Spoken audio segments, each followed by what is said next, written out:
Di sini saya akan menjelaskan tentang ormas atau organisasi kemasyarakatan. Apa itu ormas? Ormas atau disingkat sering disingkat organisasi kemasyarakatan. Itu adalah organisasi yang didirikan dan dibentuk oleh masyarakat secara sukarela berdasarkan kesamaan aspirasi, kehendak, kebutuhan, kepentingan, kegiatan, dan tujuan untuk berpartisipasi. Berpartisipasi untuk apa? Untuk pembangunan demi terpercayanya NKRI, tujuan Negara Kesatuan Republik Indonesia. Yang tujuan tersebut berdasarkan apa? Ya Pancasila. Pancasila ada berapa? Ada 5. 1. Ketuhanan yang Maha Esa. 2. Kemanusiaan yang tidak beradab. 3. Persatuan Indonesia. 4. Kerakyatan yang dipimpin oleh hikmat, kebijaksanaan dalam permusyawaratan perwakilan. Dan 5. Keadilan sosial bagi seluruh rakyat Indonesia. Nah, itu semua kita harus terapkan dalam hati-hati kita atau masyarakat-masyarakat. Biar apa? Biar kita bisa memajukan NKRI ini, biar kita bisa memajukan agama Islam, biar kita bisa memajukan agama Islam menjadi agama yang baik, menjadi agama yang lebih istiqomah beribadah, menjadi agama yang selalu senang bersolawat. Sementara Kamus Besar Bahasa Indonesia atau KBBI mendefinisikan organisasi massa. Organisasi massa sebagai perkumpulan yang anggotanya adalah orang-orang yang mempunyai profesi yang sama. Sejarah organisasi massa. Organisasi di Indonesia. Jenis organisasi massa. Itu ada berapa? Itu ada dibagi menjadi 7. Saya sebutkan satu persatu. Tapi kalau satu persatu ini akan menyita waktu yang lama. Saya sebutkan yang sedemikian. Yang pertama adalah organisasi massa. Sejarahnya gimana? Sejarahnya adalah keberadaan organisasi massa ini muncul seiring dengan tumbuhnya organisasi masyarakat. Masyarakat apa? Ya masyarakat sivil atau civil society. Ya. Sejarah perkembangan masyarakat sipil sebenarnya berasal dari sejarah masyarakat barat. Bukan dari dalam Indonesia, tapi dari masyarakat barat.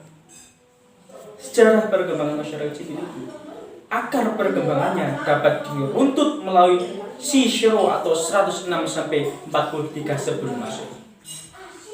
Seorang orator dan penjangga Roma, Cicero lah yang memulai menggunakan istilah societ civilis dalam filsafat politiknya. Dan yang kedua adalah saya akan jelaskan mengenai organisasi massa di Indonesia. Bagaimanakah organisasi massa di Indonesia?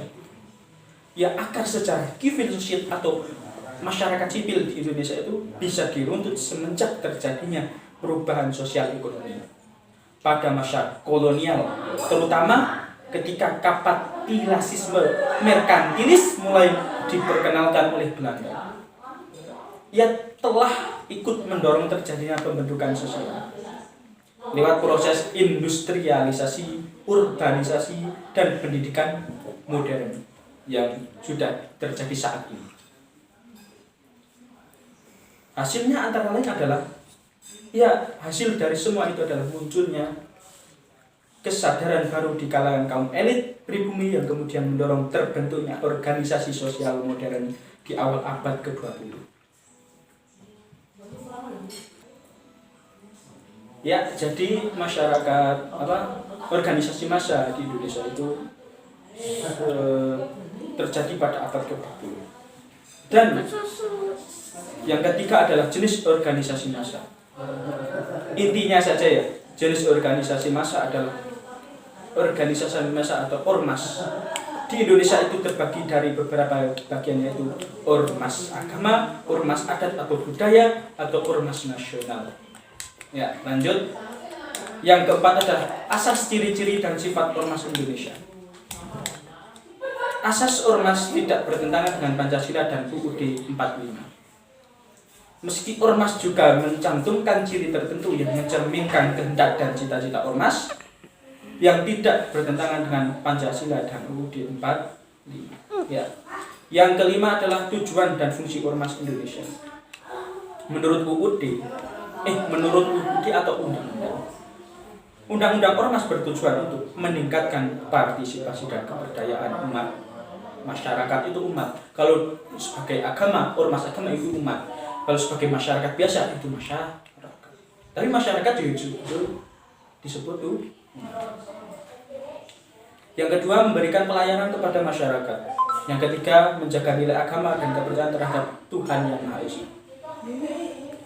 Lanjut, ormas berfungsi sebagai sarana penyalur kegiatan sesuai dengan kepentingan anggota atau tujuan organisasi.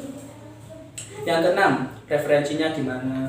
Ya, referensinya lihat pasal 1 ayat 1. UUD Undang-Undang Nomor 17 Tahun 2013 tentang organisasi kemasyarakatan.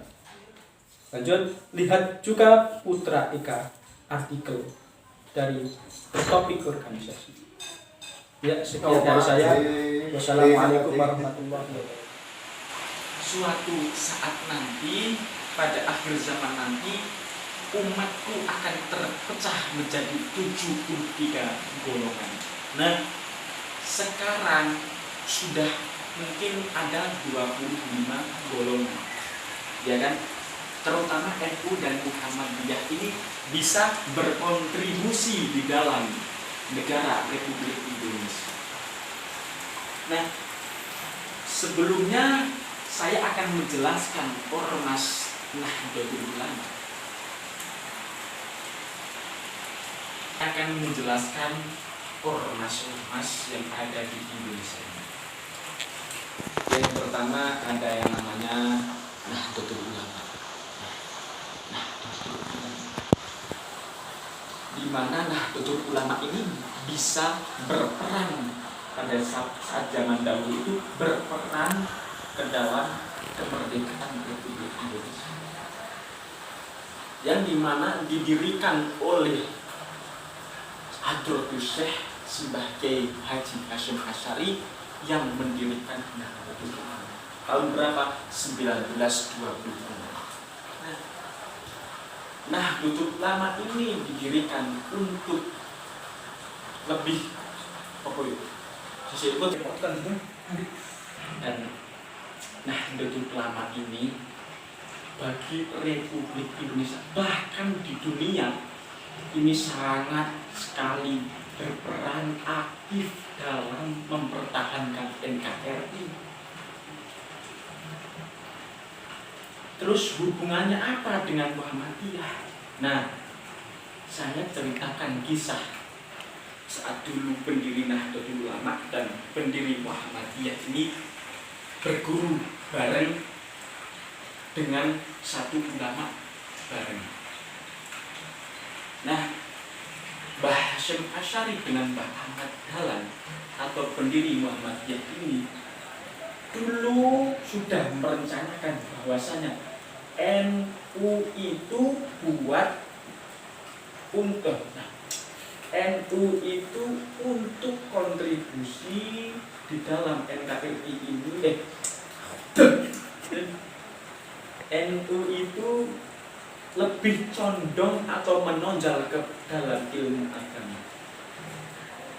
Sedangkan Muhammadiyah ini lebih menonjol atau condong ke dalam pendidikan. Nah, kita lihat banyak sekali sekolah-sekolah NU dan banyak sekali sekolah-sekolah Muhammadiyah. Saya bukannya membandingkan satu sama lain, bukan. Walaupun kita berbeda-beda, harusnya tetap satu. Ukhuwah Islamiyah ini harus kita jalankan. Ukhuwah Watoniyah ini juga harus kita jalankan. Ya kan? Tetap harus satu. Kita bandingkan sekolah Muhammadiyah dan Nahdlatul Ulama. Sekolah Muhammadiyah, misal kita masuk ke sekolah Muhammadiyah, terlihat sangat bersih sekolahnya, rapi, rajin, itu masalah. Itu yang menjadi masalah umat saat ini. Terkadang kita sholat subuh, bangun pagi-pagi, terkadang kita kedinginan. Tapi kita kembali lagi ke dalam hadis Rasulullah SAW. Saat sholat subuh itu kita merasakan kedinginan, saat itu pula kita mendapatkan pahala yang begitu besar.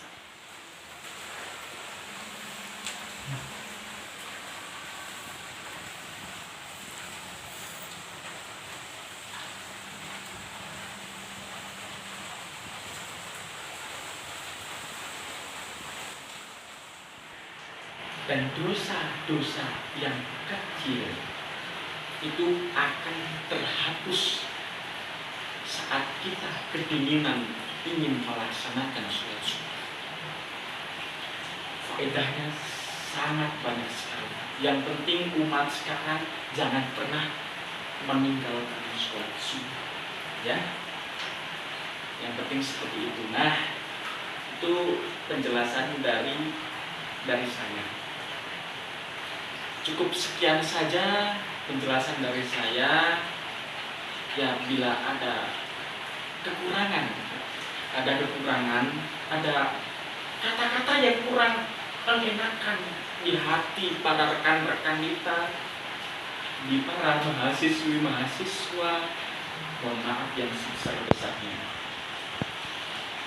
Sebelum saya tutup, saya ingin menyampaikan tugas podcast ini saya berikan ke Bapak dosen, ya Pak dosen. Ya. Cukup sekian dari saya. Bila ya sudah tadi sudah, mohon maaf ya kan. Ya, langsung saja saya tutup. Wassalamualaikum warahmatullahi wabarakatuh.